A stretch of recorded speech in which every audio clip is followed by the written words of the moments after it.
Right to Buy, you've been critical of the scheme. Why? Well, the changes that were made in 2012 means that the right to buy, when people buy the home at the heavily discounted rate within a short period of time, local authorities and housing associations can't replenish the stock. So I think the current scheme as it stands, I don't think it necessarily serves the taxpayers who invest in social housing and making sure we've got the right balance. I think people should have the right to buy the home, but I also think there has to be a balance because we've got to make sure we've got the social housing the country desperately needs, because far too many families at the moment are in temporary accommodation because we don't have social housing. So do you want it scrapped, or...?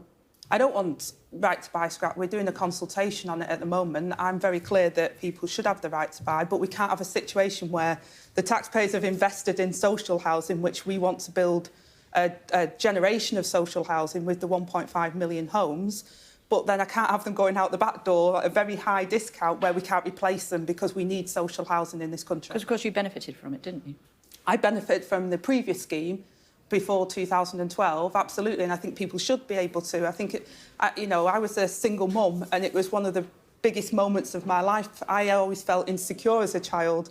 When I was able to provide for my child, it was an incredible moment for me, and I think that's right. People, if you've lived in that house and you've brought your children up, of course you should have the right to buy it if you've been there a long time. So we're looking at consulting on what the fair and reasonableness of people's ability to buy that home, but equally making sure that the taxpayers can then replenish that stock and we've got the value for that as well. OK.